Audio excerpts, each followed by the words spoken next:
Olá, amigos da leitura, boa noite.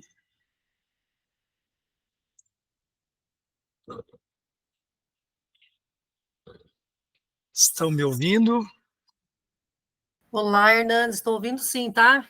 Oi, Thelma, boa noite. Oi, boa Que bom. noite. Ok. Obrigado. Alto e bom som.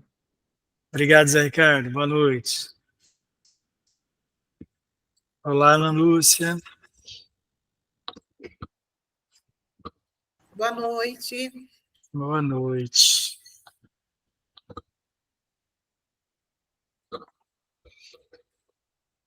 Hoje o Clube da Leitura se reúne para conversar sobre o livro do mês de maio, Quarto de Despejo, Diário de uma Favelada, de Carolina Maria de Jesus.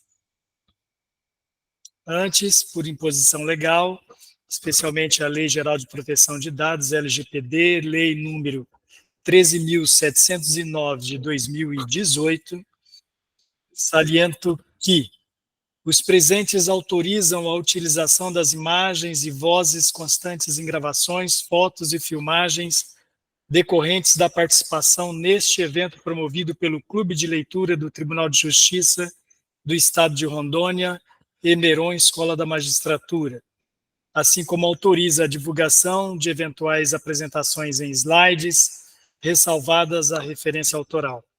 As imagens, vozes e mostras poderão ser exibidas em apresentações, publicações e divulgação por meio do portal, dos perfis em redes sociais e do repositório institucional da Emeron, bem como de outros sistemas de disseminação da informação e do conhecimento.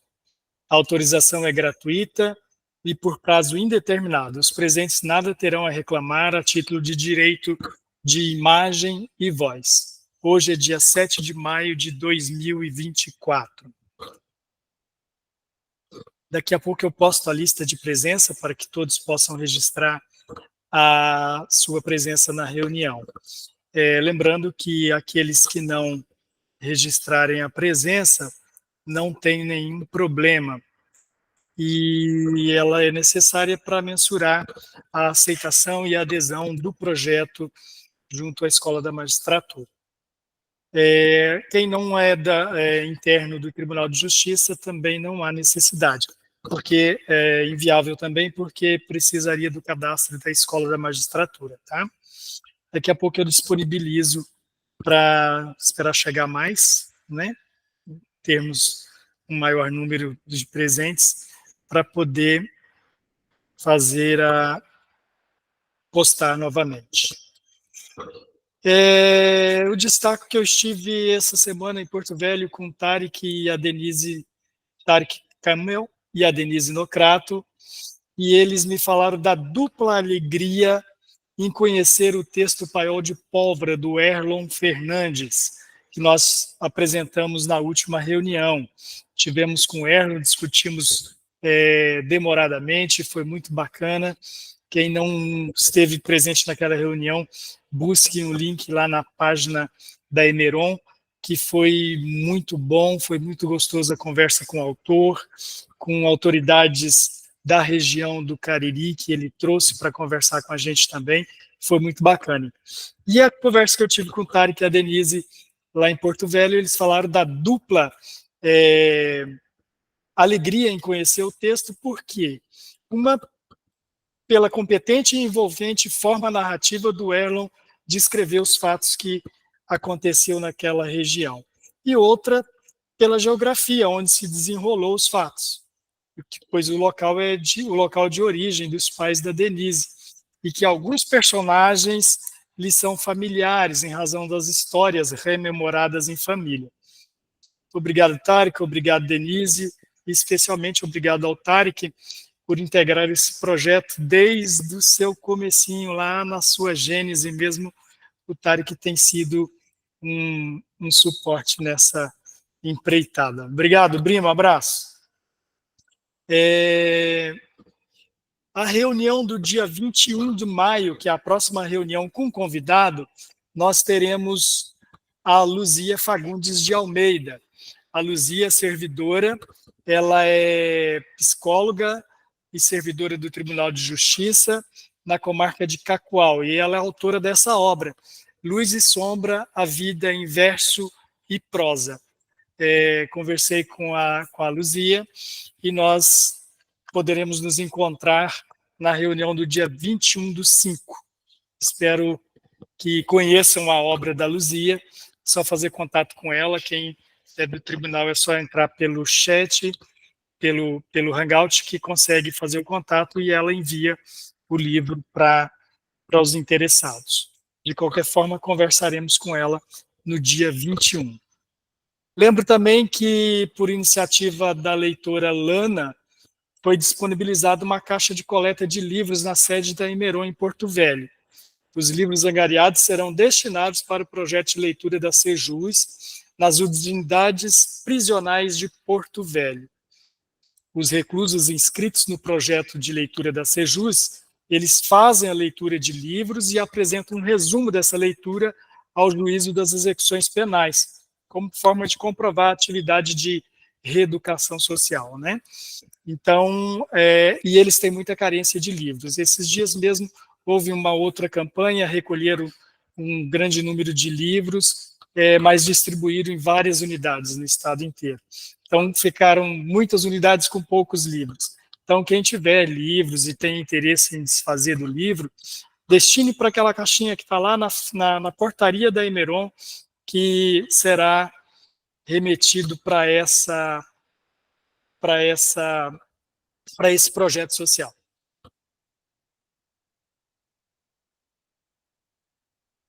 Se o senhor não está lembrado, dá licença para contar que aqui onde está esse edifício alto era uma casa velha, um palacete abandonado. Foi aqui, seu moço, que eu, o Mato Grosso e o Joca construímos a nossa maloca. Mas um dia, nem quero lembrar, veio os homens com as ferramentas que o dono mandou derrubar. Pegamos todas as nossas coisas e fomos para o meio da rua apreciar a demolição. Que tristeza que eu sentia. Cada tauba que caía doía no coração. Mato Grosso quis gritar, mas em cima eu falei, os homens estão com a razão. Nós arranjamos outro lugar. Só se conformemos quando o Joca falou, Deus dá o frio conforme o cobertor. E hoje nós pega a paia nas gramas do jardim, para esquecer, nós cantamos assim, saudosa maloca, maloca querida, de onde nós passemos os dias felizes da nossa vida. Saudosa maloca, maloca querida. Esses são os versos de Adoniran Barbosa na música Saudosa Maloca.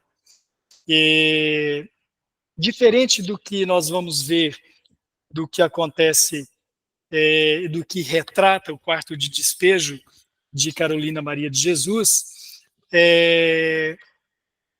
Adoniran lembra com saudade da maloca.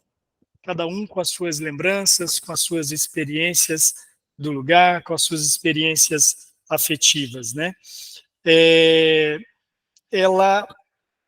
A dor está presente em ambos, tanto no quarto de despejo quanto em Saudosa Maloca. Apesar de Saudosa Maloca ser mais festiva, ele não deixa de apresentar a dor. Tanto que ele fala, cada tauba que caía doía, né? Doía nele a queda do barraco. E o tudo que ele coloca no meio da rua para poder apreciar a demolição. Esse é outro fator que é pertinente ao livro Quarto de Despejo, que é a linguagem. Da mesma forma, o Adoniran Barbosa usa de uma maneira coloquial para retratar as suas agruras e as suas alegrias, né? E Carolina Maria de Jesus faz da mesma forma, dentro daquilo que a sua escolaridade, a sua possibilidade de expressar lhe permitiu dentro da escrita. Mas quem busca ler Quarto de Despejo não deve, em momento algum, se prender ao fato de do cultura acadêmica que Carolina possa apresentar.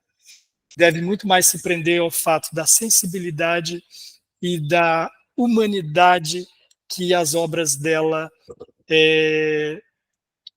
transmite, que as obras dela nos traz, de dor, de luta e de persistência, resiliência e, principalmente, o desejo de educar seus filhos de uma maneira a que fossem pessoas que valorizassem o trabalho, que valorizassem a cultura, que valorizassem o ser humano.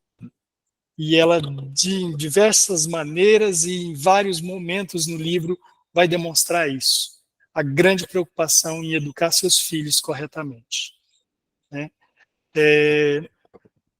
Eu começo com um outro texto, agora da obra da Carolina, para vermos um pouco da diferença entre o Adoniran e a Carolina, né?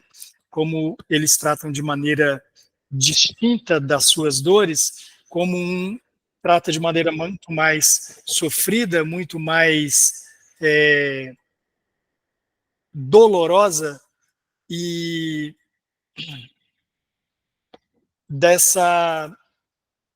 de como eles vivem na favela, né? Na página 44, 45, quem quiser acompanhar desta edição, que é a edição da editora Ática, ela narra um momento de bastante dor, que ela diz assim: a tortura da fome é pior do que a do álcool. A tontura do álcool nos impele a cantar, mas a da fome nos faz tremer. Percebi que é horrível ter só ar dentro do estômago. Comecei a sentir a boca amarga e pensei, já não basta as amarguras da vida? Parece que quando eu nasci o destino marcou-me para passar fome. Catei um saco de papel e quando eu penetrei na rua Paulino Guimarães, uma senhora me deu uns jornais. Eram limpos e eu deixei e fui para o depósito. Ia catando tudo que encontrava pelo caminho. Ferro, lata, carvão, tudo serve para o favelado. O leão pegou o papel e recebi 6 cruzeiros.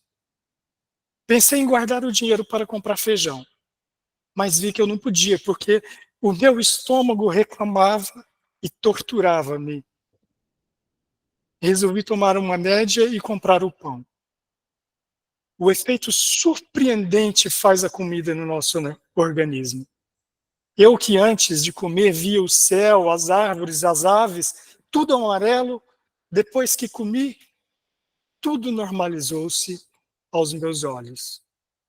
A comida no estômago é como combustível nas máquinas. Passei a trabalhar mais depressa, o meu corpo deixou de pesar e comecei a andar mais depressa e tinha a impressão de que eu deslizava no espaço. Comecei a sorrir, como se estivesse presenciando um lindo espetáculo. E haverá espetáculo mais lindo do que ter o que comer? Parece que eu estava comendo pela primeira vez na minha vida. Esse é o trecho da página 45, 46 do livro Quarto de Despejo, Diário de uma Favelada, de Carolina Maria de Jesus. Este livro é a indicação do leitor Rudy Marçal Bon. Ele é servidor na comarca de Cacoal e propôs que nós trouxéssemos para a discussão desse mês. Quarto Despejo é o Diário de uma Favelada, é o primeiro livro de Carolina Maria de Jesus e foi publicado em 1960 com auxílio do jornalista Audálio Dantas. O livro fez um sucesso imediato, vendeu 10 mil exemplares em apenas uma semana. Foi traduzido para 16 idiomas e distribuído em mais de 40 países. A publicação e a tiragem foi recorde editorial, cerca de 100 mil em 3 edições sucessivas. Hoje, as edições somadas do livro alcançam cerca de 3 milhões de exemplares vendidos. Carolina é uma das pioneiras autoras negras publicadas no Brasil e teve a sua vida atravessada pela miséria e pela fome.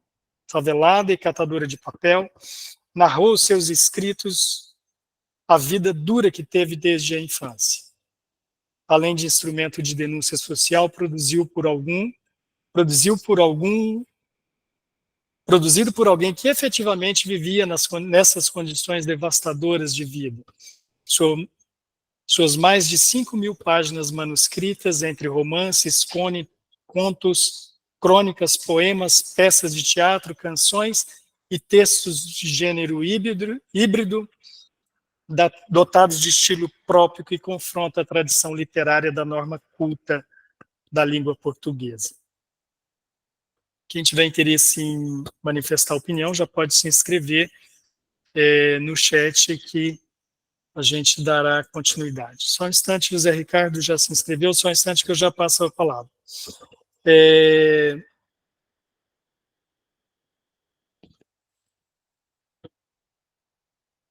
Desses escritos da Carolina, eu vi algumas poesias dela e li O Quarto de Despejo. Não tive a oportunidade de ler outros por questões do tempo mesmo, né? Mas o interesse é grande e de tudo que motiva a levar essa leitura a mais pessoas, e eu tenho feito isso, feito questão de divulgar e propagar como uma obra a ser lida, principalmente os brasileiros precisam conhecer destas realidades, né? Se não já conhecem, se não é parte da história de muitos, porque como as pessoas desconhecem, às vezes, o que é a fome, né? Essa passagem, ela é extremamente sensível, extremamente reveladora e cruel, trágico, saber que pessoas ainda vivem assim no Brasil. Esse livro já tem 70 anos, esses fatos já passaram 70 anos, mais de 70 anos, e continua uma realidade. E aqui é possível ver o quanto isso é cortante, o quanto isso é doloroso, principalmente quando se olha para os filhos com fome, não é? E nesse trecho vocês não viram a presença dos filhos, eles aparecem em vários outros pontos. Aqui só falou da fome dela, né? Que ela estava na rua e ela se obrigou a comer, né? Zé Ricardo, por favor.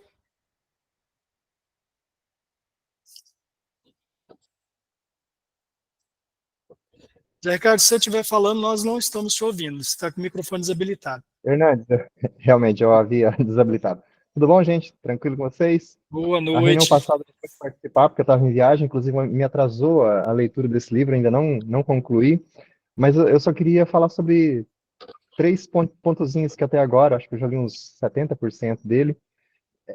Esse trecho que o Hernandes leu aí, gente, eu acho que em 50% dos parágrafos desse livro, há menção à comida, há menção à fome. Ela levanta, ela vai catar papel, e o que ela faz em seguida? Compra comida. Ou são parágrafos sobre isso, né, sobre a luta diária dela com essa coisa mais básica, que é a questão da fome, de tratar dela e dos próprios filhos, ou então as questões diárias da favela também é riquíssima, a questão sociológica, a questão antropológica, de como funciona a favela também. Eu achei muito interessante. Outro aspecto também que o Hernando mencionou, a questão da idade do livro, né? Um livro já beirando um século, e é muito rica a descrição também desse recorte muito específico da cidade de São Paulo, né? É uma favela, e a gente não vê nada sobre a grande cidade propriamente, a gente vê muita descrição sobre aquele recorte onde ela está inserida. E como terceiro ponto também que eu estou achando uma obra extremamente interessante é a forma e o capricho com qual a autora escreve. A gente vê que ela escolhe as palavras, ela usa as palavras que, obviamente, não fazem parte do vocabulário de uma favelada ou da favela. Quando ela vai falar sobre o sol, sobre o amanhecer, ela sempre escreve de maneira poética sobre o raiar do sol. Quando ela se levanta da cama também, ela sempre usa a palavra leito. Eu achei de uma beleza, de uma poesia, que realmente agora me interessou demais ler alguma obra poética dela, que eu tenho certeza que vai ser extremamente interessante. Era essa a minha participação por enquanto. Obrigado, Zé Ricardo. Continuo com um problema com o meu...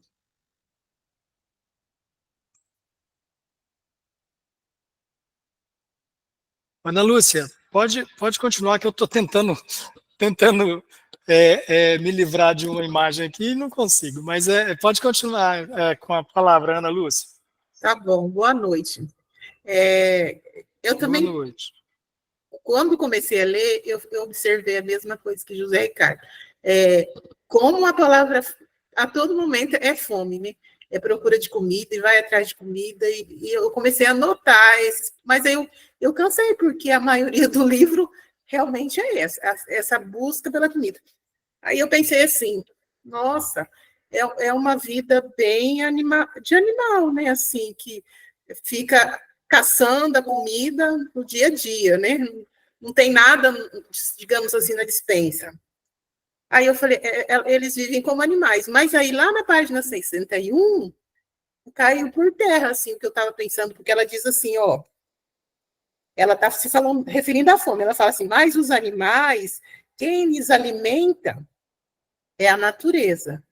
Porque se os animais fossem alimentados igual aos homens, havia de sofrer muito. Eu penso isto, porque quando não tem nada para comer, inveja os animais. Então, assim, é um paradoxo, né? Para mim foi muito, muito interessante. Era só isso.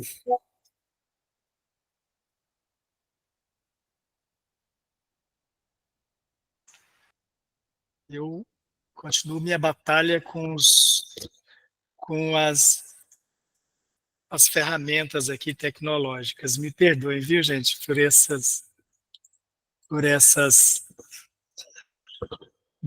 essa dificuldade. Thelma, por favor. Boa noite a todos. Hernandes, o que me cativou nesse livro, eu li ele muito tempo atrás, tá? Agora estou lendo de novo, não terminei de novo, não. Mas o que me chamou atenção nela, na autora, é que ela, como escritora, ela tinha uma sede de escrever. Ela levantava às 4 horas da manhã, eu preciso escrever. Ela olhava a favela e dizia, eu preciso falar sobre isso, escrever sobre isso, né? E eu vejo que ela dormia mais cedo, porque quer acordar cedo, para levantar cedo, para escrever. Em vários pontos aqui tem ela, eu preciso escrever, e ela parava para ler também. Então, ela era uma leitora, uma escritora, e, de repente, muito melhor do que pessoas, né, que estavam na casa de tijolo, que ela dizia, né, a casa de tijolos. E ela tinha preocupação com os filhos, talvez até mais do que uma pessoa que mora na casa de tijolos, porque ela tinha assim, eu gosto que tome sol, recebam raios solares, né? Ela tinha preocupação de comprar uma sandália nova para a menina, ela tinha preocupação de levar um café, fulano come muito, tem que levar comida para ele. Então ela tinha uma preocupação muito assim, de como mãe, ela era uma mãe exemplar, né? Tanto que ela falou da cerveja, num ponto lá, que ela falou, não vou tomar cerveja porque custa, eu tenho mais o que fazer com dinheiro do que tomar uma cerveja, né? Então, ela como escritora, olha, eu achava admirável a vontade que ela tinha o tempo todo de escrever, e escrevia de uma forma bonita, né? Ela pegava o dia de chuva e conseguia transcrever o sofrimento dela no dia de chuva. Muita gente fala, hoje o dia de chuva é maravilhoso, adoro um dia de chuva. Eu sempre lembro da Maria Carolina, quando alguém fala, adoro um dia de chuva para ficar em casa, né? O dela, não. Era o dia que ela não ia trabalhar. Então, ela como mãe, como escritora, é formidável. Eu até esqueci da fome dela. De tanto que eu olhei o talento que ela tinha e aquela vontade prazerosa de pegar um pedaço de papel, um lapisinho, um toquinho de lápis, né? E escrever. eu fiquei fascinada, entendeu? Aliás, sou fascinada quando leio esse livro e vejo, assim, a vontade dela de ler qualquer coisa, de escrever, e a dedicação que ela tinha com os filhos dela. Não media esforços, né, para ir longe, levar o filho dela para algum lugar e buscar lá na delegacia, alguma coisa assim. Sempre estava junto. E ela falava assim para as vizinhas, né, fulana odeia-me, porque eu tenho um rádio. Então, o rádio era um objeto mais caro da casa dela, né? Ou fulana tem inveja de mim porque os homens bonitos me querem mais do que a vizinha. Então, ela se sentia ainda bonita, e gostava dos filhos, e tinha luxo porque tinha um rádio, né? Então, ela tinha as vaidades dela, assim, eu achava incrível. Então, era esse ponto que queria dar enfoque, assim, além da fome, né? Ela como escritora e como mãe. De fato, Thelma, o livro, apesar de toda a angústia, de toda a tristeza, de toda a dor que existe aqui, tem muita beleza, né? Isso que você fala sobre a questão da educação com os filhos, a questão ela se sentir bonita, aquela relação quando ela começa a conhecer o cigano, e daí você vê que ela começa a se sentir feliz. Tem uma passagem muito bonita que ela fala que é um sapato que encontrou o outro pé, né? E daí depois ela se toca de que o cigano estava querendo se aproveitar dela, mas a ideia de a beleza que ela consegue transmitir para as suas narrativas, né? Para as suas descrições. E ela faz isso quando ela fala ali você falando dela acordar de madrugada, ela acordar para ouvir o programa de tango, né? Ela acordar para poder escrever. Nos dias de chuva era doloroso para ela, porque, principalmente se fosse na sexta, ou no sábado, porque ela sabia que no domingo ela não tinha produção. Então, ela ia passar fome no domingo. Então, os dias de chuva era triste para ela, mas ela ia escrever e ela superava a tristeza e a angústia ali de não poder sair para catar papel na chuva, porque com a escrita, né? Expressando através das suas declamações. Mais um comentário aqui sobre filhos, né? Quando ela saiu, um certo momento, uma vizinha jogou, acho que um pinico, né? Sujo nas crianças dela. E ela falou assim, como é que pode fazer isso com uma criança? Porque eu acho as crianças tão, assim, meigas, né? Dignas de proteção, e se eu vejo uma criança ali, eu encontro paciência, ela falou. Então, ela achava que as outras vizinhas deviam ter paciência mesmo com os filhos dela, né? Sim. O que não acontecia. Ela diz assim, sei que criança... Aqui tem um outro ponto bem interessante nessa passagem, Thelma, que é uma questão filosófica. Apesar dela não falar de conhecimento filosófico, e não tinha sobre o tema que eu vejo nesse trecho, e daí eu vou me estender, eu já dou a palavra para você, tá, Bruno? O Jean-Paul Sartre, ele diz o seguinte, que a existência precede a essência, ou seja, o indivíduo, ele não nasce dotado, já até falei isso numa outra reunião, ele não nasce dotado de uma essência, tipo, se ele é bom ou se ele é mau, ele não nasce dotado disso. Isso vai ser construído, né? Que ele primeiro existe e depois ele desenvolve a essência. E ela fala mais ou menos o que o Sartre fala.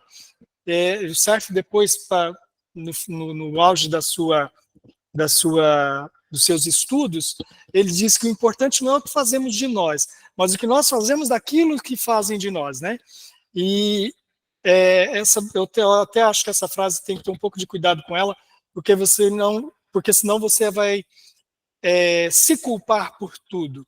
E eu acho que não é assim. Eu acho que muita coisa pode ser consequência de influências externas. Então, eu acho que essa frase tem que ter um certo cuidado. Mas, dentro do pensamento de Sartre, isso aqui tem muito sentido, porque o importante, e a Carolina demonstra muito isso, nesse trecho, inclusive, que você cita, Thelma, que sei que criança não nasce com senso. Aí ela foi sartriana, ela foi existencialista, ou seja, a criança nasce e se constrói com a evolução, com o aprendizado. E ela diz, quando falo com uma criança, eu lhe dirijo palavras agradáveis. O que aborrece-me é elas vir na minha porta para perturbar a minha escassa tranquilidade interior. Mesmo elas aborrecendo-me, eu escrevo. Sei dominar os meus impulsos. Tenho apenas 2 anos de grupo escolar, mas procurei formar o meu caráter. Isso mesmo. Essa parte que eu gostei muito. Então, é fantástico. Isso aqui é muito sartreano. E ela não conhecia Sartre, porque Sartre escreveu isso aqui no mesmo ano em que ela escreveu. Então, quando Sartre escreve sobre essas coisas... Não, minto. O Sartre eu não posso precisar. Essa referência em relação ao Paulo Freire, que depois eu vou falar também. Mas o Sartre escreve na mesma época, naquele mesmo período, só que Sartre vem até os anos 80, então ele pode ter chegado a essa conclusão do importante não é o que fazemos de nós, como eu não conheço, não sei precisar em que momento que ele disse isso, mas o que nós fazemos daquilo que fazem de nós, ela foi exatamente isso que Sartre coloca. Eu tenho só 2 anos de escolaridade, eu vivo na mesma situação que vocês, mas eu me educo, eu me construo de uma maneira diferente, porque eu quero que meus filhos sejam melhores, né? Então, é maravilhoso, obrigado por fazer esse apontamento, Thelma, e é maravilhoso o quanto essa personagem, essa mulher, é grandiosa. Bruna, por favor. Boa noite, gente. Eu já tinha lido esse livro anos atrás e reli agora para o grupo. E a sensação que eu tive, tanto da outra vez quanto agora, é que a fome, ela é um personagem em si. Ela não é somente uma necessidade básica ali de sobrevivência da Carolina e dos seus filhos, né? Então, para mim, ela é tão presente que é como se ela fosse um personagem próprio, com as suas próprias características. Era isso.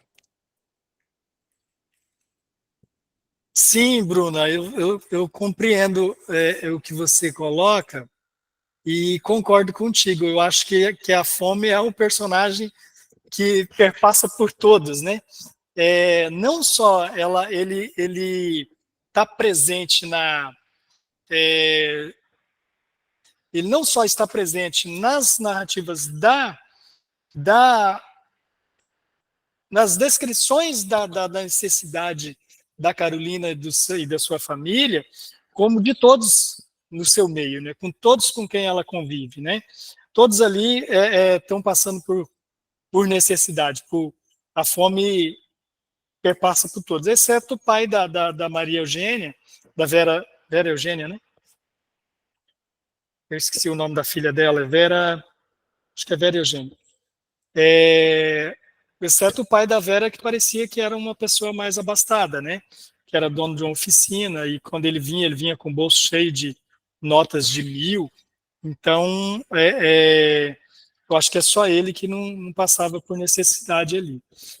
Ela até faz um comentário quando o padre vai rezar uma missa e ele diz para eles que ele tem prazer em estar entre eles, né? Daí deixa eu ver se eu pego, Vera Eunice, eu falei, Vera Eunice mesmo, não.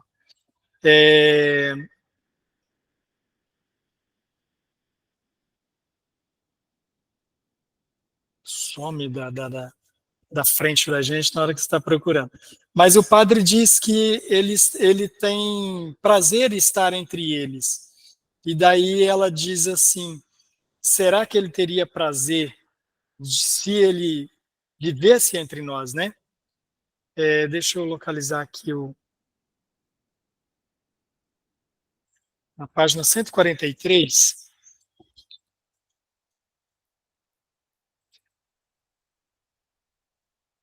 De manhã teve missa.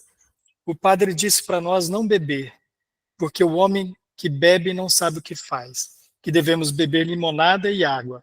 Várias pessoas veio assistir à missa, e ele disse que sente prazer de estar entre nós. Mas se o padre residisse entre nós, havia de expressar de outra forma. Isso tudo por causa da fome, né, da necessidade, desse personagem do livro, que é a fome. E e que vai estar presente em todos os lugares, né? Todos os pontos aqui. Uma outra questão, nesse mesmo trecho que a Thelma destacou, é que ela, num momento de fúria, e eu vejo como um momento,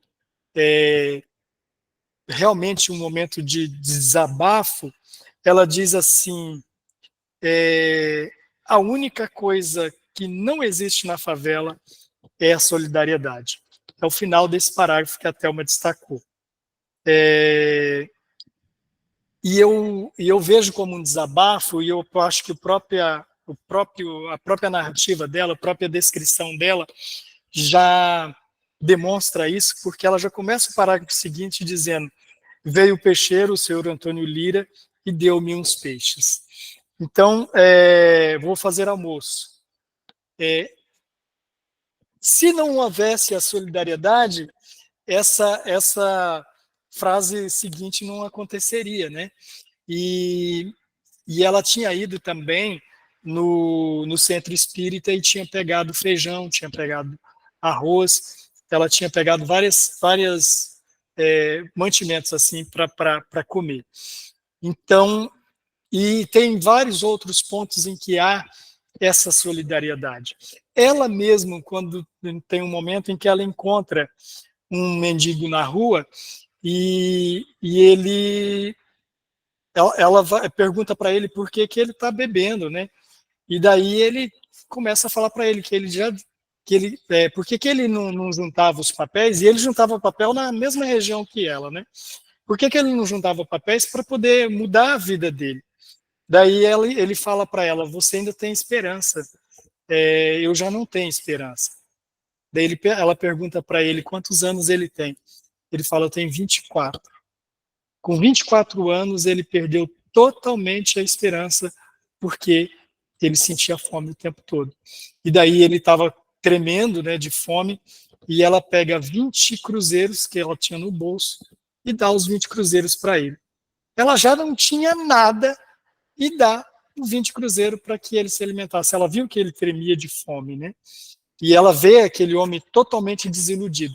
E ela ainda pensa em ter uma casa de alvenaria e sair da vida daquela condição.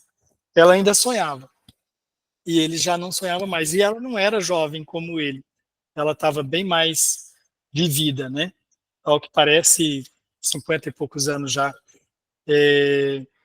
E daí eu acho que esse trecho da página 16, em que ela fala na favela não existe solidariedade, é um desabafo devido às tantas confusões, que havia muitas brigas mesmo. Eles, como, não sei se foi a Ana Lúcia, se foi a Bruna que falou que usou uma expressão que vivendo como animais, né? Creio que foi a Ana Lúcia que falou. De fato, eles vivem de forma muito primitiva. Em todos os tipos de relações que eles têm ali, ela é de forma muito primitiva. Essa luta cotidiana para acabar com a fome, a luta pela comida, os fazem bastante primitivos e animalescos, né? E as descrições que ela faz aqui não nega essa conclusão. Tem uma cena fantástica e ela é muito curta, mas ela é incrível, que é lá na folha 164 e 165, em que ela abate o porco. Eu não sei, Zé Ricardo, se nessa fase de leitura que você está, se já chegou nessa parte do abate. Então, vem spoiler aí, viu? Ela engorda o porco, a meia com o seu Orlando, e ela vai abater o porco. Gente, que tristeza. Ela chega numa hora que ela fala: nunca mais eu mato um porco na favela. Porque ela teve que proteger a comida o que restou para ela do porco, ela teve que proteger dos vizinhos, teve que proteger dos ladrões que que existiam naquela favela, ela teve que proteger até do gato. E ela matou o cachorro dela, dando carne para o cachorro. O cachorro morreu porque comeu mais do que podia, de tanta fome que tinha o cachorro, né? Então, essa cena do porco, eu acho que ele retrata muito bem o que foi dito, volto a repetir, não sei se foi a Ana Lúcia, se foi a Bruna, sobre essa questão animalesca. Como a pessoa passa a noite cuidando de um tocinho, porque senão vão roubar o tocinho que as pessoas têm certeza que tem naquela casa. Ali tem um pedaço de tocinho, ela pode ser objeto da cobiça, o tocinho.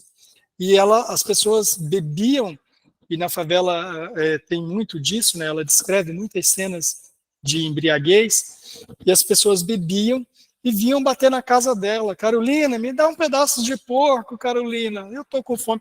E isso é de uma tristeza você ler isso, e nos causa assim uma perplexidade que as pessoas vivam dessa maneira, né?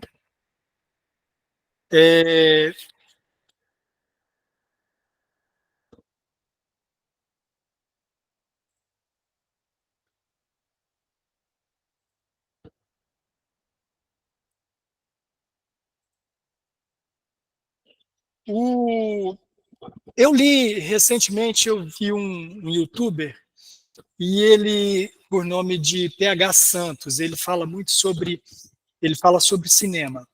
E eu estava assistindo um dos episódios dele, ele falando sobre cinema, e ele falando como é retratado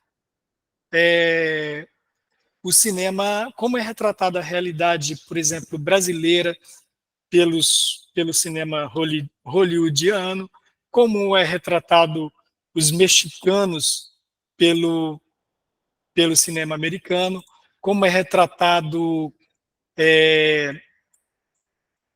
os latinos em geral pelo cinema americano, né? E ele fala, cria-se uma caricatura.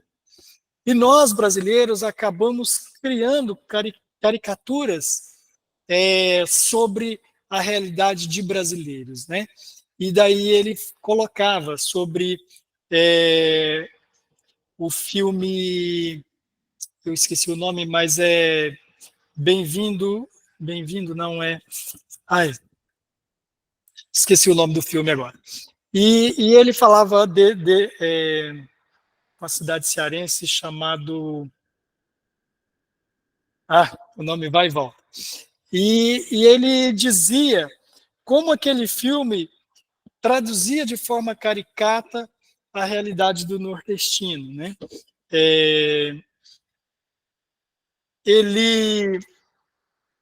O que ele dizia sobre isso? Que o nordestino não é aquela figura exposta naquele filme.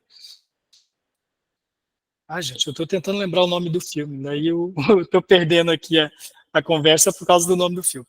Mas ele dizia como as pessoas comiam e se lambuzavam. Tinha uma mulher que foi comer e jogava arroz no cabelo.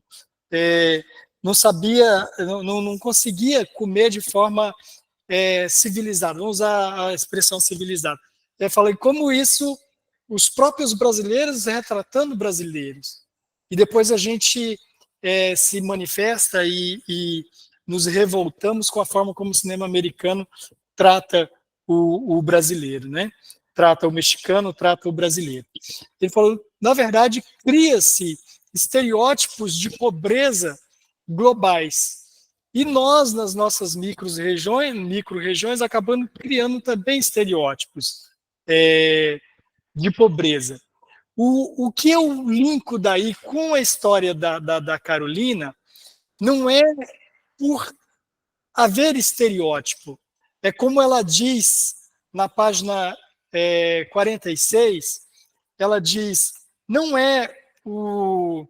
Vai existir alguém que, lendo o que eu escrevo, dirá, isso é mentira. Mas as misérias são reais. Ela escreve assim. E você, ao ler esse livro, um desavisado pode com base no que o PH fala sobre o estereótipo de pobreza, enxergar aqui um estereótipo de pobreza como foi dito, foi mostrado no filme que eu ainda vou lembrar e vou... Alguma coisa aqui, Xaromubim. Bem-vindo aqui, Xaromubim. Espera aí que eu vou... Bem-vindo aqui, Xaromubim, o nome do filme. Quem tiver interesse vai ver essa retratação estereotipada do nordestino. Uma mulher sudestina vai para o Nordeste e ela enxerga, né, nessa história, ela enxerga aquele nordestino estereotipado, em vez de enxergar, quem visita o Nordeste sabe que isso não é uma realidade. E esse livro parece... Um desavisado pode achar que isso é estereotipado.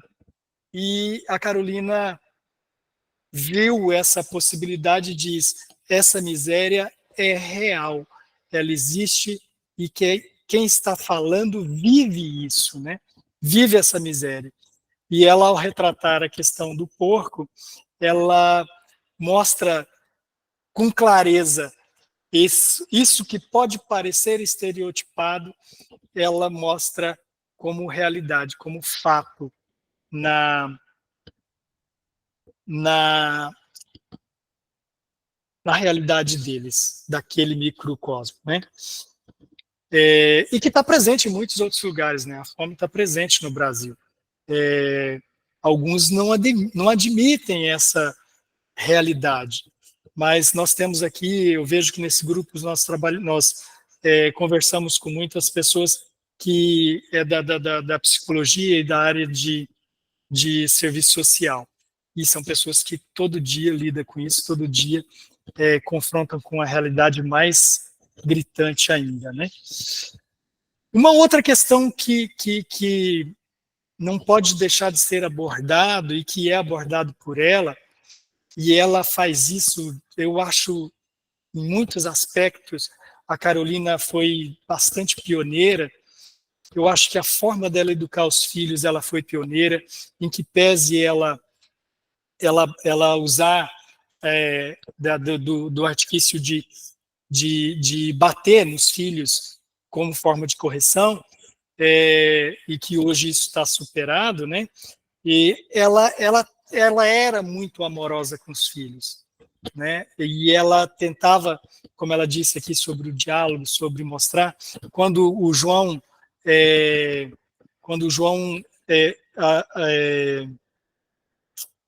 como eu diria, ele não chegou a abusar, né? Mas quando ele, não sei se seria um assédio, mas ele foi acusado de ter molestado a filha da vizinha, né?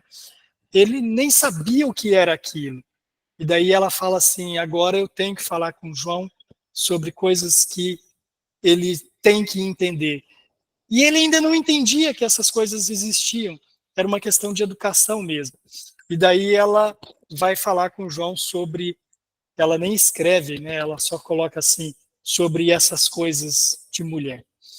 Daí ele fala, já que ele está desejando mulher, ele precisa saber o que são essas coisas.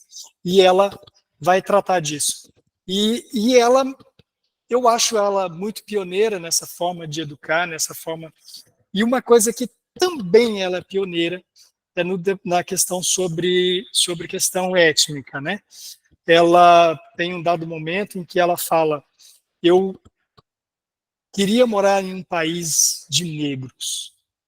Ela diz, ela volta a repetir depois que ela gostaria de sempre, que ela amava o Brasil e tal, mas que ela queria morar num país que só houvesse negros. E em um dado momento, tem uma passagem muito interessante, e que daí eu vou a Paulo Freire, que é na página 14 e 15, em que ela diz que ela vai no estádio.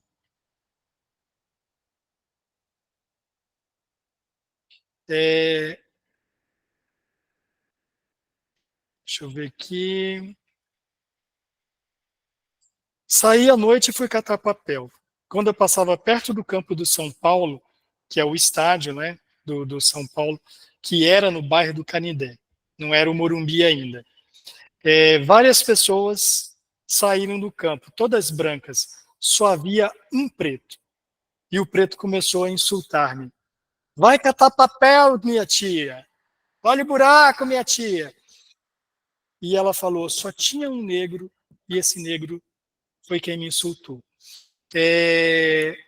O Paulo Freire, na obra Pedagogia do Oprimido, e é do mesmo ano em que ela escreve esse livro, daí que eu digo que ela é muito à frente no seu tempo e pioneira em muitas coisas, ele diz que quando a educação não é libertadora, o sonho do oprimido é ser um opressor. E essa passagem, ela demonstra isso sem conhecer Paulo Freire, porque Paulo Freire publica a Pedagogia do Oprimido em 68, mas no Chile, e ele publica em espanhol. A obra dele só vem ser publicada no Brasil em 74. Então ela já percebia coisas que foram teorizadas no mesmo período em que ela existiu, e que ela já vivia aquilo, ela já percebia com o mesmo olhar desses teóricos, né? Ela já sentia e ela percebia dessa maneira. Então ela foi de uma visão paulo freireana antes mesmo do Paulo Freire teorizar para ela, para o Brasil, o que era uma educação não libertadora, né? E nessa questão étnica também, porque em diversos outros momentos ela fala sobre o negro. Em nenhum momento ela nega a sua condição de negra ou o desejo de não ter nascido assim, nascida assim, ou de ter uma condição de viver de uma maneira diferente, se não na questão de possibilidade de alimentar e de ter lugar para ela e para sua família. E que foi o que ela sempre almejou. Mesmo para os escritos dela, quando ela pede para escrever, ela briga com a vizinha, ela fala, eu estou te defendendo, porque ela foi escreveu sobre o cara que cortava a luz, que cortou a luz dela, né? Porque ela não aceitou pagar o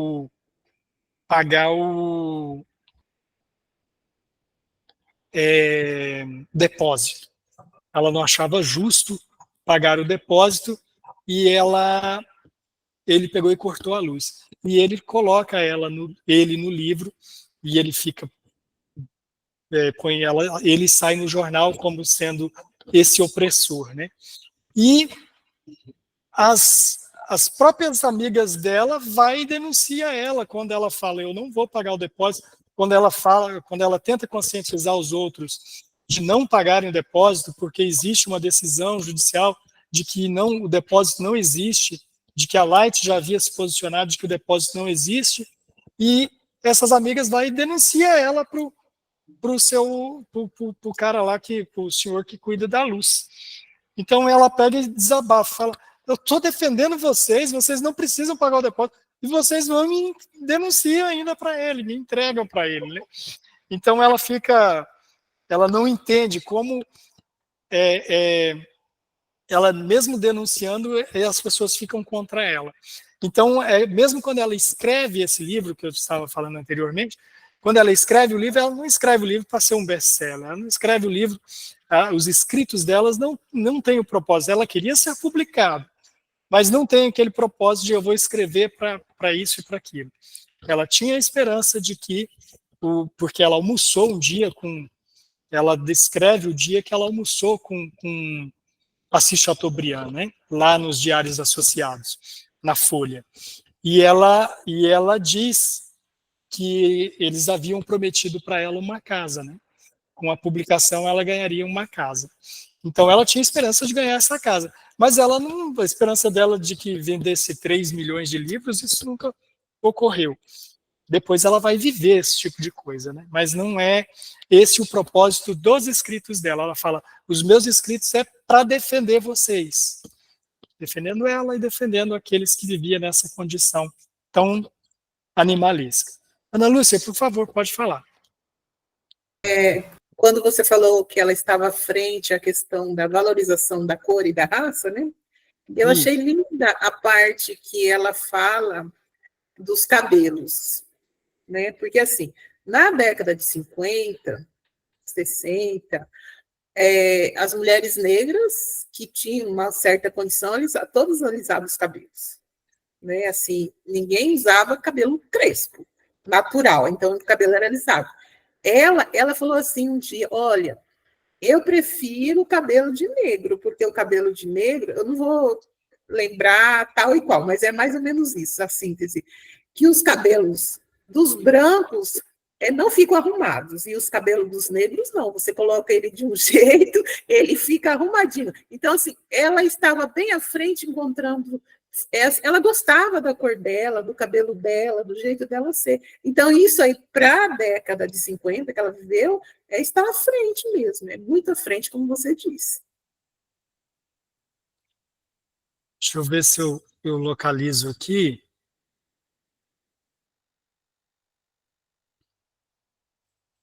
Ela diz assim, eu adoro a minha pele negra.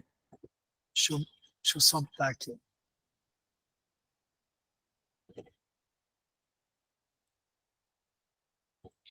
Ela diz, eu adoro a minha pele negra e meu cabelo rústico.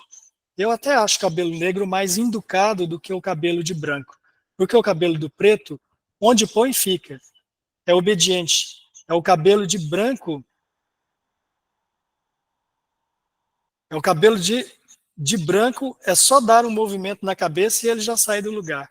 Aí é indisciplinado. Se é que existe reencarnação, eu quero voltar a ser preta. Voltar sempre preta. Essa é a passagem que você se referia, Ana.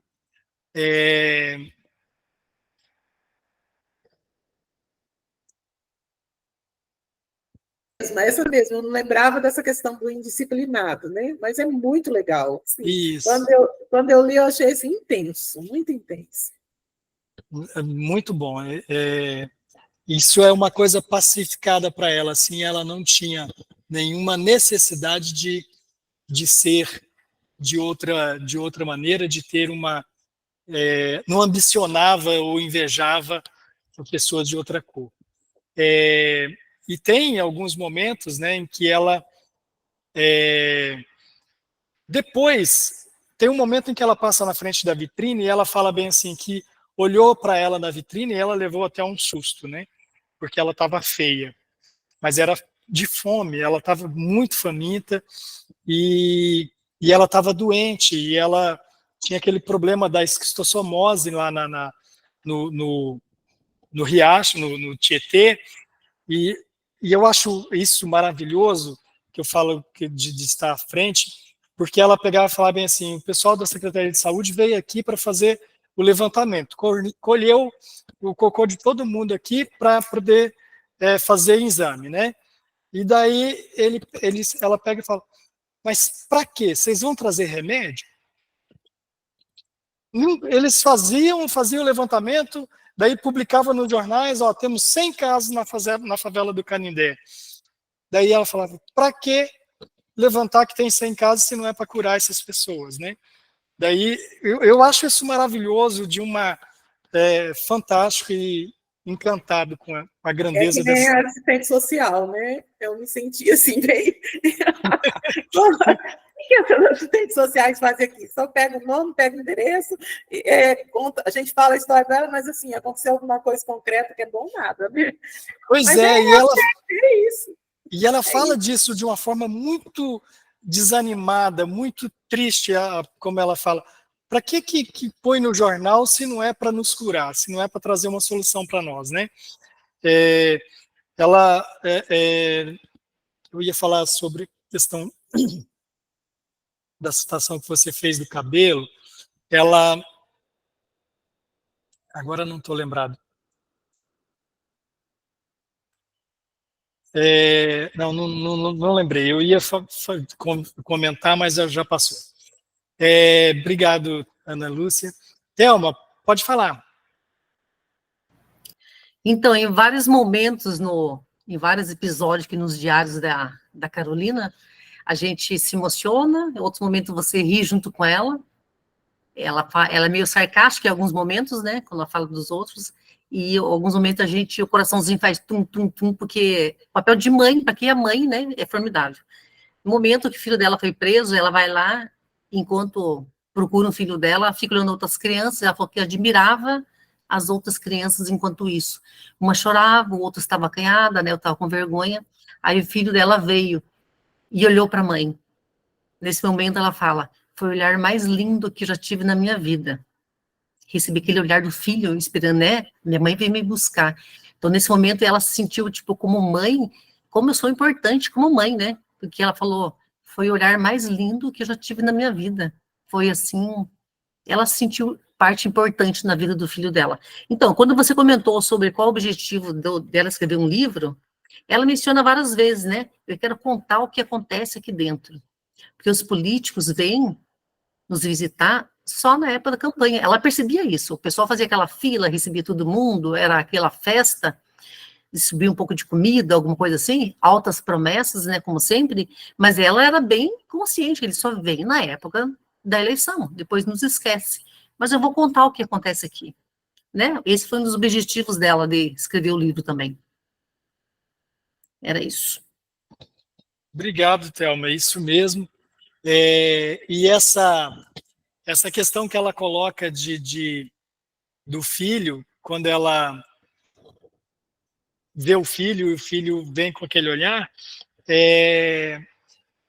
acontece isso também dentro de casa, né? Quando ela traz comida, tem uma hora que o filho dela falou, eu acho que a Vera Eunice fala para ela assim, a mamãe prometeu que ia trazer carne para nós hoje e ela trouxe. E ela fala isso, a Vera fala isso emocionada, e ela olha para as crianças e ela fala, eu sou uma heroína para essas crianças. E o João lia muito gibi, ela não gostava que ele lesse gibi, eu acho curioso isso, que ela não, uma leitora voraz e ter restrição em relação a um tipo, uma manifestação literária, né? O fato que ela não gostava, ela chegou a rasgar os gibis dele. E daí o João faz até um comentário que a mãe dele era a melhor mãe, porque a mãe prometia e cumpria o que prometia, né? E eu acho muito curioso, Thelma, também nessa questão dela com os filhos. Eu estava até comentando hoje com a Glaudênia, o fato da Vera Eunice, a paixão que a Vera Eunice tinha, eu nem diria uma paixão, nem um luxo. A Vera Eunice não gostava de ficar descalça, então ela sempre pedia por sapato, né? Toda vez que ela narra a ida ao juizado especial ao juizado da infância, para poder buscar o dinheiro do pai o dinheiro depositado pelo pai da Vera, ela precisava de um calçado. E ela sempre narra a questão do calçado. E eu acho a Carolina uma vitoriosa em todos os sentidos. Ela como escritora foi vitoriosa, ela como mãe foi vitoriosa, porque essa versão, inclusive, vem dedicada aos netos dela, né? Tem, acho que 9 netos aqui que recebem essa dedicatória. Este livro é dedicado aos netos da Carolina Maria de Jesus, o Ricardo, Luciana, Marisa, Paulo César, Adriana, Lília, Elaine, Elisa, Ana, Jackson e Rafael. E eu não vi sobre os outros filhos, sobre o João e sobre o Zé Carlos, qual foi, como eles, se eles tiveram alguma formação acadêmica ou não. Eu sei que a Vera se tornou professora, ela é palestrante hoje, faz palestras sobre a obra da mãe, e essa semana mesmo foi lançado um programa federal, semana passada, foi lançado um programa federal de leitura, e a Vera Eunice foi convidada para dar a palestra, e ela deu uma palestra ela falou exatamente sobre a mãe dela. Eu não lembro qual é o programa que foi lançado, semana passada, um programa federal patrocinado com a memória, em memória da Carolina Maria de Jesus. Alguém mais que deseja falar? Hoje nós ainda temos um tempinho, né? Passamos um pouquinho de 1 hora, mas ainda podemos ficar um pouco mais. Tem uma cena que é muito dolorosa nessa cena de fome, como disse a Bruna, como personagem, esse personagem que é a fome, é quando a Carolina, ela sempre passa na casa da dona Julita, e a dona Julita é uma amiga dela mesmo, não é só uma benfeitora que fica dando restos de comida para ela. É uma amiga, uma pessoa com quem ela senta e elas conversam. Falam de política, falam sobre os problemas de saúde da comunidade, apesar da dona Julita não morar na comunidade, ela é da região, mas ela é de casa de alvenaria, não é dos barracões de favela.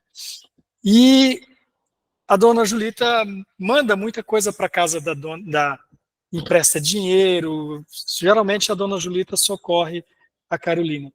E tem um momento muito doloroso, que é na página 42, em que a Vera Eunice, ela fala para a mãe, deixa eu ver, na página 42,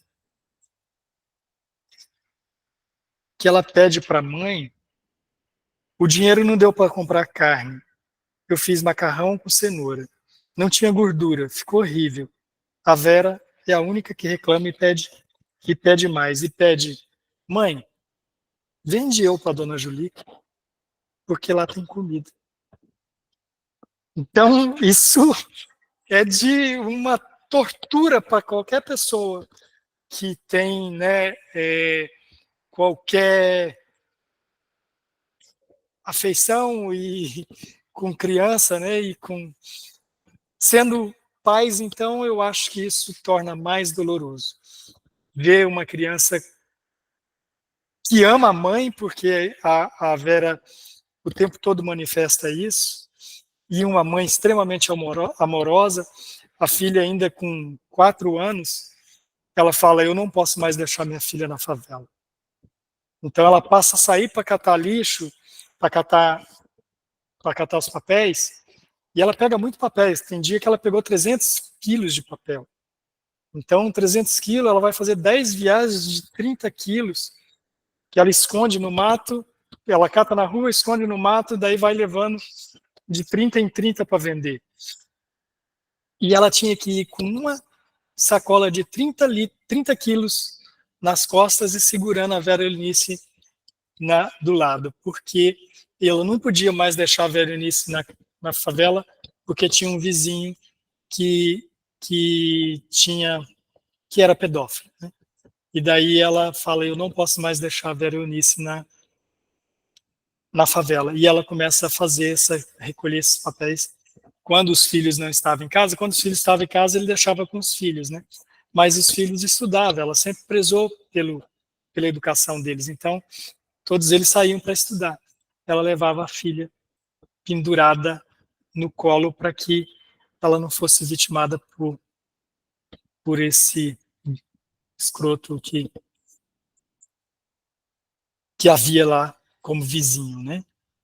E ela mostrava, inclusive esse senhor abusava até da própria filha, dava dinheiro para a filha e abusava da filha.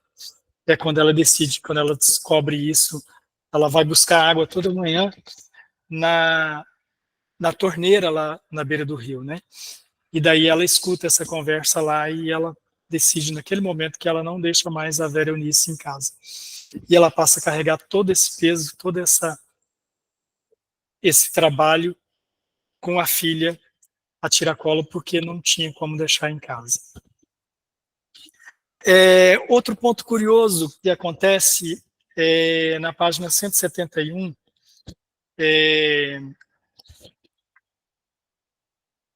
o livro é publicado no dia, a reportagem, né? É publicada no dia 10 de junho de 1958. Então, ela faz a narrativa do dia que saiu a reportagem dos cadernos dela no Diário da Noite, na Folha, né, na Folha da Noite. E chamava-se Retrato da Favela no Diário da Carolina. É quando sai no jornal a narrativa. E o curioso ela sai na rua, ela encontra toda forma de adversidade, porque muita gente se revoltou com ela por ela contar aquilo tudo. Então, pessoas que eram vizinhos, pessoas que moravam nas proximidades, pessoas do comércio em geral ali, onde ela catava lixo, se revoltaram porque eles apareceram na reportagem de forma negativa. E ela não ganhou de imediato nada com aquilo, e ela escreve daí no dia 10, quando é no dia...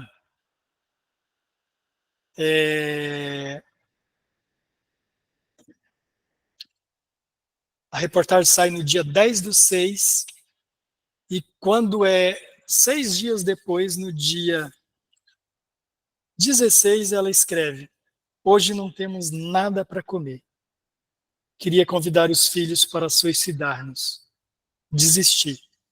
Olhei meus olhos e fiquei com dó. Eles estão cheios de vida. Quem vive precisa comer. Fiquei nervosa pensando: será que Deus esqueceu-me? Será que ele ficou de mal comigo? Ela já era uma mulher famosa, já era uma mulher... Daí ela enfrentava toda a revolta dos vizinhos, porque o cidadão que batia na mulher estava nos jornais, a vizinha que se prostituía estava nos jornais, a forma como a vizinha dela tratava os seus recém-nascidos estava nos jornais. Então ela estava isolada mesmo ali, porque havia poucos. Tinha uma senhora com quem ela conversava mais, essa senhora que depois ela até sai da favela e muda para outro lugar, não diz se é para uma favela também, mas muda para um outro bairro de São Paulo, e essa vizinha, quando eles estão numa discussão política, a maioria das pessoas nessa favela eram analfabetas, tanto que quando ela ia para buscar água e que estavam as outras mulheres, e tinha faixas de político na favela, elas pediam para que ela lesse: Carolina, o que está escrito na faixa? Daí ela falava: a faixa é de candidato tal. E daí nessas, uma pergunta para quem que ela votaria. Daí ela fala. Daí a pessoa ataca ela por ela. Fala: ele já te deu alguma esmola? Daí essa vizinha dela pega e fala bem assim: eu voto também nele. E eu também voto nele. Mas ele nunca me deu esmola, mas o hospital que nos atende foi ele que fez. Então, a fome é tanta que as pessoas são muito imediatistas, né?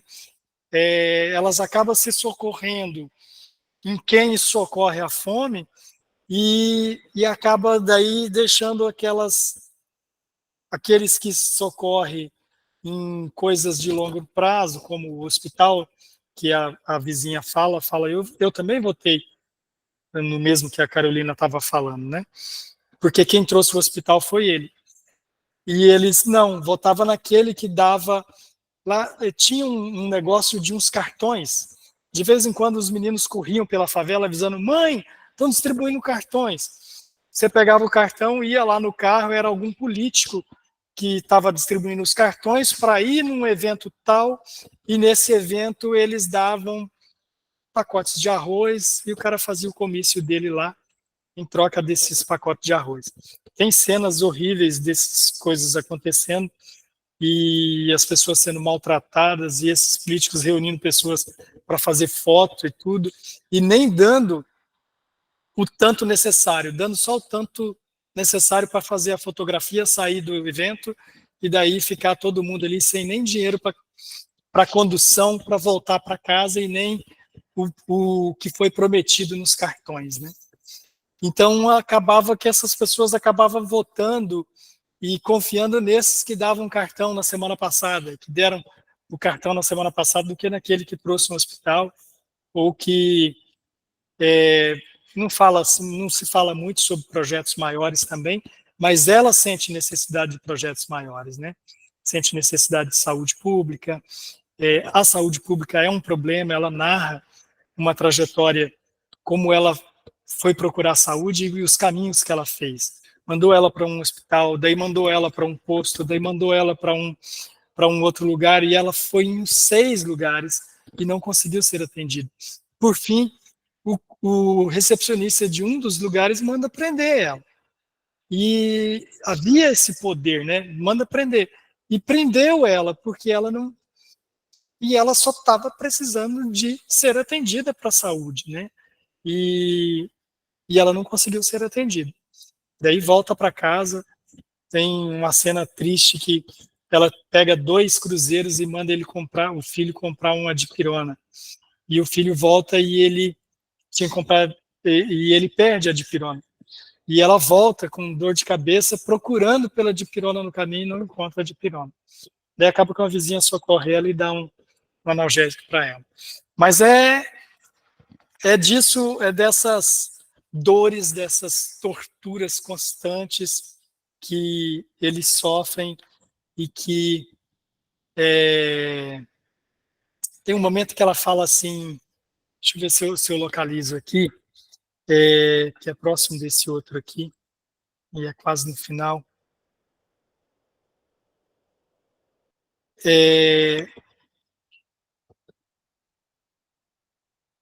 Ela tem uma conversa com o filho dela, não sei se é com o João, se é com o Zé Carlos, em que o filho dela, em que ela fala de democracia, que a democracia está morrendo. E é muito curioso porque esse livro é escrito em 58, então 5 anos depois a democracia é perdida, né? Então ela já sentia esse dissolver da democracia, né? Que daí ela fala para o João assim que a democracia está morrendo. Daí o João pega, eu não localizei aqui, mas o João pega e fala assim, por quê, mãe? Daí ela fala bem assim, filho, quando eu sou poeta, e quando um poeta não vê beleza, não vê beleza nas coisas, é porque muitas coisas estão morrendo. E a democracia também está morrendo. Porque se houvesse democracia, ela teria acesso a pão, né? Daí ele diz, a democracia também está morrendo. E depois ela volta a repetir isso sobre ser poeta, ela fala, segui pensando, quem escreve gosta de coisas bonitas, e eu só encontro tristezas e lamento. Essa é Carolina, esse é o quarto de despejo, parte que a gente pôde falar. Ana, pode falar. Eu não sei se esse site é confiável, né? O endereço é giledes.org.br. Então, a internet aceita tudo, mas ele fala dos filhos, ó. João José de Jesus nasceu em 1948, José Carlos de Jesus nasceu em 1950 e Vera Eunice de Jesus nasceu em 1953. O primeiro filho, João José, faleceu em 1977, logo após a morte de Carolina. Morreu jovem.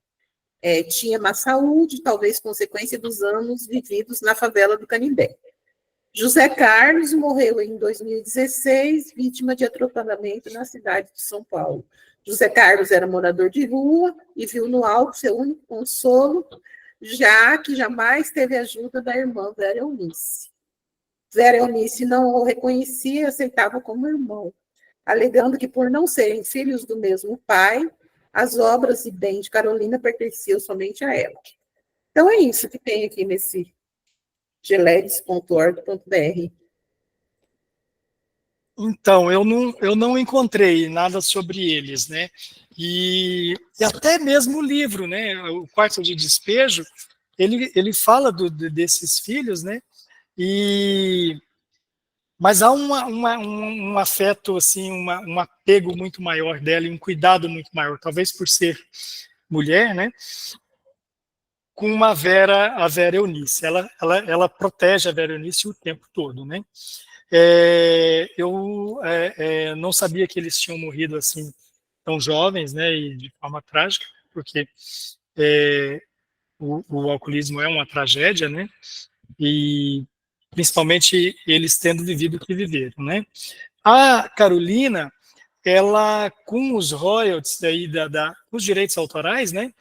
Ela compra um sítio, uma pequena chácara aí em São Paulo, nos arredores de São Paulo, e ela passa a viver nesse sítio. Então ela começou ali, ela plantava, porque ela tinha essa experiência de quando ela vivia com a mãe em Minas, né? Então ela sabia viver da terra também. Então ela, por muito tempo, ela viajou bastante, ela fez divulgação dos livros no exterior, ela viajou, ela andou por muitos lugares divulgando o livro, levada pelo livro, né? Pelo Quarto de Despejo. E, por fim, ela ficou muito desiludida também. Houve alguns problemas, o Audélio foi acusado de ter se aproveitado dessa fama dela, até economicamente. Depois ela mesma reconhece, eu vi alguns escritos em que ela mesma reconhece que isso não aconteceu, né? Que se ela tivesse permanecido sob proteção do Audélio, ela teria prosperado mais, né? Questão financeiras, questão econômica, mas não se pode dizer que ela não tenha sido vitoriosa, né? Porque conseguiu criar seus filhos e viveu com um certo conforto de quem vive numa família sitiante. Pelo menos ela superou a fome, né? E conseguiu trazer para o mundo, né? Não só para o Brasil. E é interessante que falar disso, de trazer para o Brasil, porque isso tudo aqui acontece no momento do governo Juscelino Kubitschek, um governo extremamente evolucionista, um governo que trouxe bastante progresso para o Brasil, e isso não chegou a essas pessoas, né? Então, a hora que ela fala para o João que ela está desiludida, que um poeta não pode perder não pode perder a esperança, o João pergunta, ela estava falando justamente sobre o governo JK. Daí o João fala que você perdeu a esperança, mas você tinha esperança, mãe, no Juscelino, né? Daí ela fala, eu perdi a esperança, até na democracia. E ela traz esse olhar, essa outra perspectiva. Porque se a gente olha na história, a gente vai ver muito sobre o período JK, sobre o período desenvolvimentista que foi. O quanto o Brasil avançou, 50 anos em 5. Isso é mentira? Não, não é mentira. Isso é um lado da história, né? Isso é uma das faces da história do Brasil. Tem uma outra face que estava ali oculta na marginal do rio Tietê, né? Que depois esse local onde é a favela do Canindé se torna a Marginal Tietê. Essa avenida é sobre esse terreno que está a favela do Canindé. Então, perpetua aquele espaço como um espaço marginal, né? Dando para aquela avenida o nome de Avenida Marginal Tietê. Gente, se alguém quiser ainda falar mais alguma coisa, a gente já está indo para quase 1h30 de conversa. Eu agradeço a todas as intervenções, fico feliz por esse livro ter chegado às nossas mãos, porque o livro é muito importante para a história do Brasil, para um entendimento da formação do povo brasileiro e da... Oi, Rosa, boa noite. Pode falar. Oi, Rosa, pode falar. Se você estiver falando, a sua microfone não está habilitado. Oi, Hernandes, só lembrando você da lista de presença, tá? Não sei se vai ter. Ui, eu esqueci, Thelma, me perdoe. A Rosa está nos ouvindo, que ela pediu a palavra? Deixa eu já disponibilizar aqui, Thelma.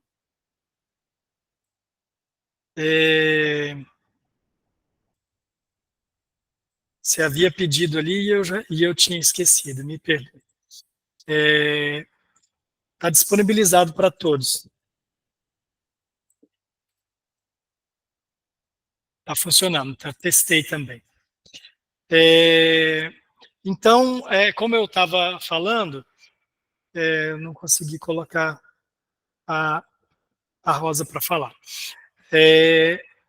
Então, essa é mais uma das histórias do Brasil. Aqui, mais uma vez, é um retrato, e isso possibilita um melhor entendimento sobre a formação do Brasil, né?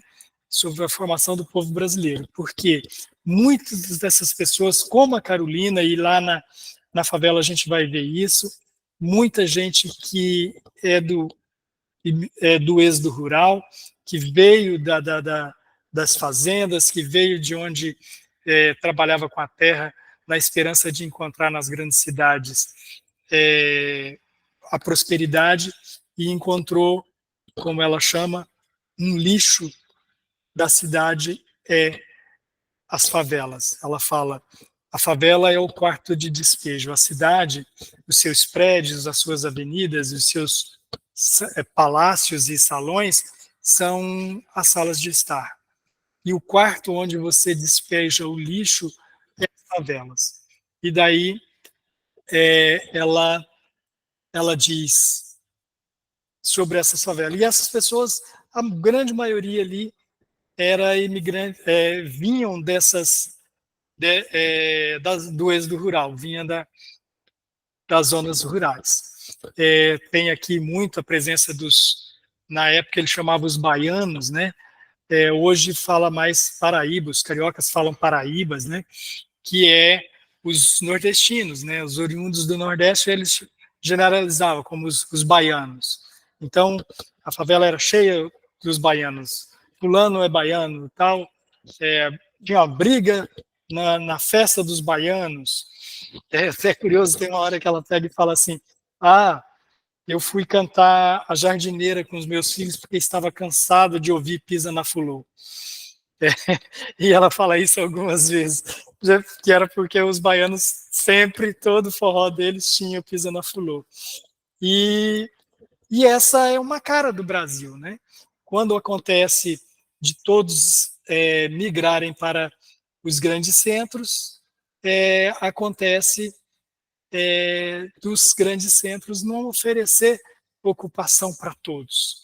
E daí haver os quartos de despejo nas metrópoles, e onde as pessoas viviam constantemente com fome e necessidade de comida e necessidade de trabalho. E o trabalho ali, constantemente, eles estão falando de trabalho, e essa pessoa, que é o nosso personagem, vive dessa maneira, e não é por falta de trabalho. Ela trabalhou e muito, ela lutou muito para criar seus filhos, e então não cabe aqui o discurso, vivia assim porque não saía para procurar trabalho. Não, pessoas trabalhando e vivendo com fome e vivendo com miséria. Lembro a todos do projeto da Alana, que para recolhimento de livros, lá na Emeron, e que está uma caixa lá para poder coletar livros em favor dos ressocializandos dos presídios de Porto Velho. Tá? E que no dia 21 nós vamos falar com a Luzia Fernandes de Almeida sobre o livro Luz e Sombra, a vida em verso e prosa, que é este livro aqui que nós vamos debater com a Luzia no próximo dia 21. Já está acordado com ela já está compromissada com o clube de leitura para vir conversar sobre essa obra. Quem quiser adquirir, faça contato com ela. Eu vou colocar o telefone dela lá no clube, lá no grupo do WhatsApp. Gente, obrigado pela companhia, obrigado pela conversa, viu? E obrigado por o livro. É tanto trágico quanto belo, viu, gente? Quem ainda não o conhece, essa é a recomendação que faço. Uma boa noite a todos e boas leituras.